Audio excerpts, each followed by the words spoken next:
So we were on our way over here, and I texted you that PRIGOZHIN thing. Mm-hmm. Wild, but not unexpected. Well, yeah. Is he definitely dead? Is he? I don't think it's definitely. I think this is what people are reporting. I mean, the plane just went down. I wouldn't say definitely yet, but I think a lot of us did expect after he kind of flirted with a mutiny against Vladimir Putin, and then they kind of came to an agreement, and he leaves. You're like, I don't think that guy has very long to live. Yeah. Vladimir Putin doesn't seem to me to be the type of guy you can try to overthrow and then go, my bad. I think we're cool. What do you think that was all about? I don't know. I really don't know. At first they were spinning it like he was pissed off about the war, but that never really seemed to make sense to me.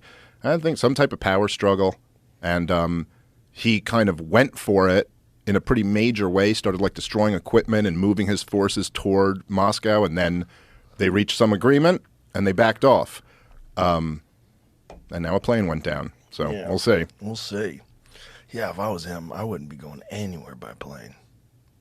Yeah, yeah, you would think, right? Yeah, you should take a bus, bro. Yeah, you should take. You should take a tank anywhere you go. You should be inside a safe, riding on a bus. Yeah. What was crazy is when it first went down, so many people in like the corporate press were like, "This is it for Putin. He's done. Russia's collapsing because they're doing so bad in the war." And all of those narratives seem to be completely disproven.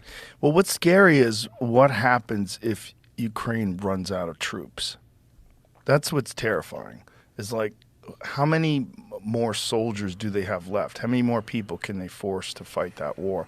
Like, what is the truth in terms of what are their losses? Because what you hear from people that are the true believers in the leftist movement is that Ukraine is winning and that Russia is doomed. We must support Ukraine. And then what you hear from realists, particularly people that have been on the ground, they're like, it's a slaughter fest. It's horrific, and the ratio of Ukrainian dead to Russian dead is extremely imbalanced. Right. That's what I'm... In Russia's favor. That Russia's killing a lot more than they're getting killed. It's hard to know exactly. It's always hard, like, in the fog of war to know exactly how many people are dying. It's usually not till after the fact, and they do the, like, excess mortality numbers, and then you kind of figure out, like, how many people actually died here. But it does seem...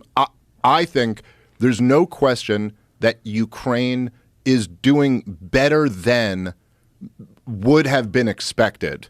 Like, say, in the year 2010... If you had said, okay, Russia's going to invade Ukraine, most people thought they would have folded in a couple weeks and it would have been over. Ukraine has at least put up a fight to this point, and I think that that is because of the fact that, number one, NATO was training the Ukrainian military for years, ever since 2014, ever since Yanukovych government was overthrown, and number two, that we've poured an unlimited amount of resources into the war effort. But then that kind of leads to the question of like, wait, but if Russia still wins at the end of this, which it looks like they're going to, short of like U.S. intervention, direct intervention, then what did we accomplish here other than just getting way more people slaughtered and drawing the war out way longer to kind of sacrifice Ukraine in an effort to hurt Russia? And it's crazy that the same people who support this war support it claiming that they really care about the Ukrainians. But you're like, if you really cared about them, why would your move be to prolong the conflict and let more of them die? It seems so horrible. It's very strange when the left is pro-war. Very, very strange. And it's almost like this this shifting of the poles that sort of seems to have happened politically, where it doesn't matter what the actual facts of what you're supporting are, as long as what you're supporting is endorsed by the ideology. Right. And that ideology is, this leftist ideology is that, you know, we have to have a Ukraine flag in your Twitter bio. You have to support you, and regardless of, and you're not even looking at the like objective data to try to figure out like what happened here. How did this get started? I've never heard anyone other than you and a few other people online even discuss the 2014 coup. Yeah. No, it's interesting because the narratives kind of change. And one of the things that's interesting about the Maidan Revolution is that, and like I've played the last couple times we've been here, we played clips of like what people were saying at the time. And at the time, there were several people who were basically admitting what's going on. And they're like, yeah, we're stealing Ukraine away from Russia. Ha, ha, ha. Gideon Rose laughing with Stephen Colbert. Right. There's Senator Chris Murphy. He was one of the guys who was very involved in it.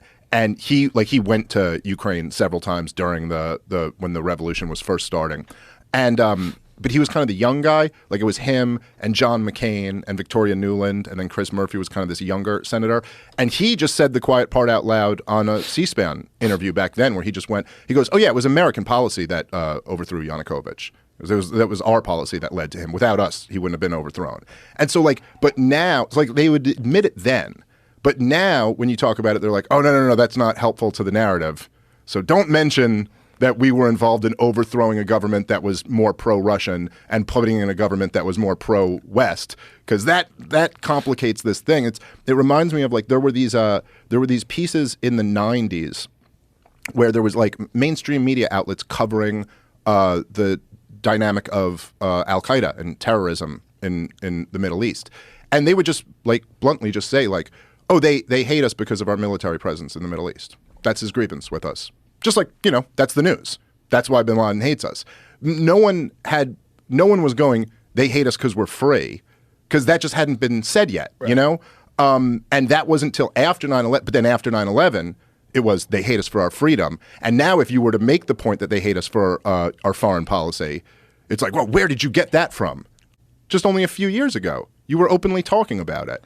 And so it's kind of like that. That narrative doesn't help serve the war party. So now that has to be kind of like in the dustbin of history. That never happened. The conflict started in 2022 when Vladimir Putin invaded. He was totally unprovoked. There was no other reason. It's just that he's a madman. He's bad guy. We're good guy. That's the conflict. That's the tunnel vision you're always supposed to think of war through. And that's rarely, if ever, the case. It's always more complicated than that. And then as soon as you start saying things, which believe me, from the last two podcasts here, I've heard a lot of people, oh, you're spewing Russian propaganda, you're pro-Putin, because as soon as you start going, well, look, this guy had some legitimate grievances. We did a lot to provoke him.